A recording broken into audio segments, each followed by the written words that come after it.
Notice de montage pour le géotank. Dans la vidéo suivante, vous retrouverez toutes les informations nécessaires sur l'installation du géotank. Veuillez bien noter qu'une conception exacte est la prémisse pour un fonctionnement impeccable du géotank. Tout d'abord, il faut calculer la taille du réservoir. La taille dépend de la quantité nécessaire de pellets pour le bâtiment et de la durée de chauffage avec un remplissage complet du réservoir.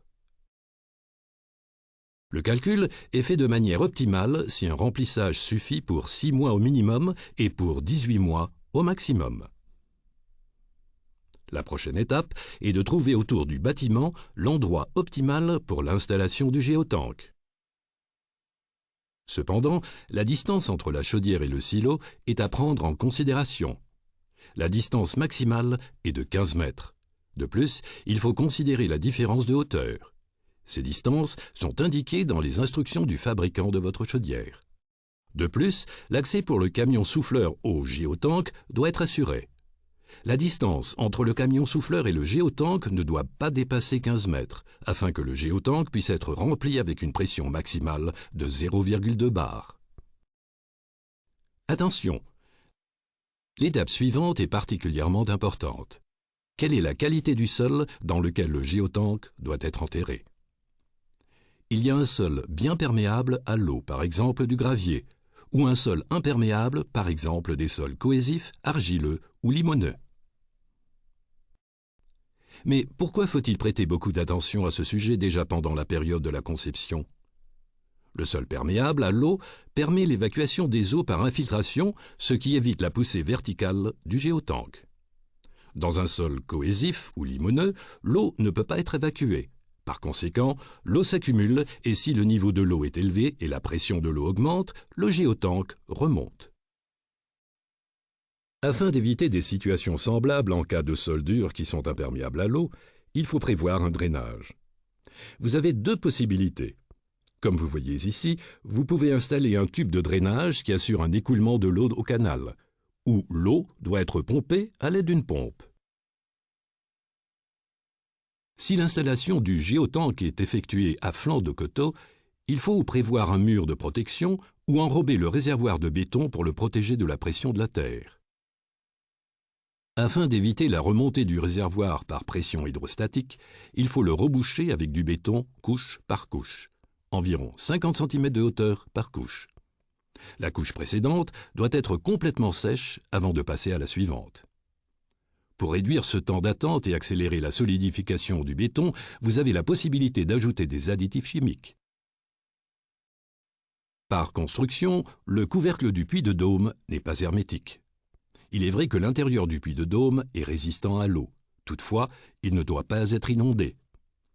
En cas d'un coteau ou pendant de fortes chutes de pluie, les eaux doivent être déviées du puits de dôme par un système de protection contre les inondations, par exemple par un petit mur en béton ou une construction semblable. C'est pour la même raison que, en cas de terrain inégal, il faudra enterrer le géotank au point le plus haut et non pas au point le plus bas. Installation du géotank. Afin de décharger le géotank sans endommagement, il faut attacher une sangle à la partie supérieure et une autre sangle à la partie inférieure du géotank.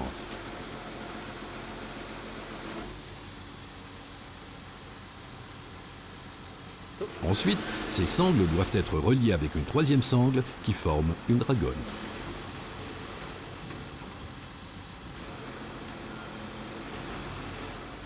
De cette façon, le géotank peut être déchargé du camion par une drague ou une grue.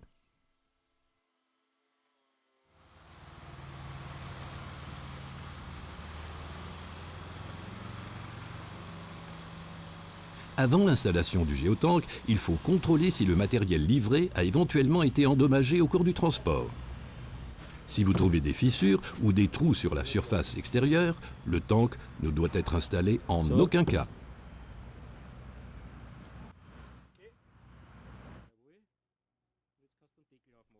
Le volume de livraison se compose des éléments suivants. Le géotank avec le puits de dôme, une vanne de régulation de l'air, le contrôle ABS et le manuel, et, optionnellement, un indicateur de niveau, si commandé. Dans le puits de dôme, vous trouvez les éléments suivants qui sont déjà montés. Unité d'extraction, moteur, réducteur et système de remplissage. Une carcasse en béton de 15 cm avec une grille en acier est un support optimal pour le géotank. Il faut exactement calculer le niveau de la base. En cas d'un coteau, et pour éviter une inondation du puits de dôme, la distance entre le bord inférieur du couvercle du puits de dôme et le sol doit être au minimum de 5 cm. Pour descendre le tank dans la fosse, il faut de nouveau attacher les sangles. Il faut fixer une sangle autour de la première nervure du tank.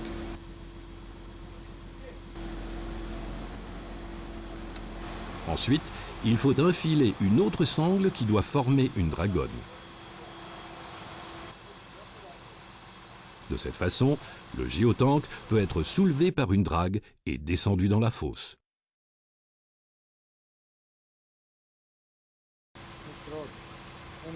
Pendant que vous descendez le géotank, veillez à ce que le réservoir ne touche pas les murs de la fosse. Des pierres pourraient tomber sur la plateforme de la fosse, ce qui entraînerait un endommagement de la surface du réservoir.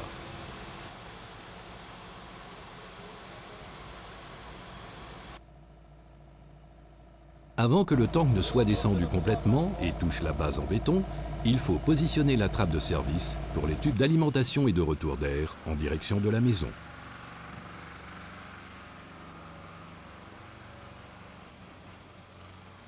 Si un puits de pompe doit être installé en raison d'un sol imperméable, c'est maintenant qu'il faut le monter, avant de boucher le géotank, en respectant une distance de 50 cm au réservoir. Comme vous voyez ici, vous pouvez utiliser un tube de drainage avec de petites ouvertures continues ou vous pouvez utiliser un tuyau d'égout traditionnel. Le diamètre de ce tuyau dépend de la pompe submersible. Pour assurer un écoulement de l'eau dans le tuyau d'égout, il est nécessaire de percer des trous au bout inférieur du tuyau. S'il est nécessaire d'installer un drainage, utilisez seulement du gravier de grain rond de 10 à 30 mm pour boucher le réservoir. Si vous utilisez un matériel plus fin, comme du sable, votre pompe peut être endommagée. S'il n'est pas nécessaire d'installer un drainage, vous pouvez aussi boucher le réservoir avec du sable au lieu du gravier de grain rond.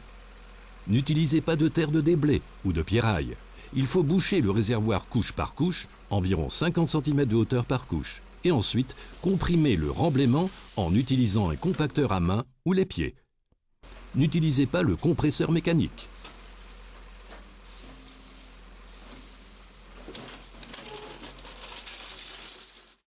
Il est interdit de faire la chose suivante: remplir le réservoir avec de l'eau pour équilibrer la pression, utiliser la terre de déblai pour boucher le réservoir, ou utiliser des compresseurs mécaniques.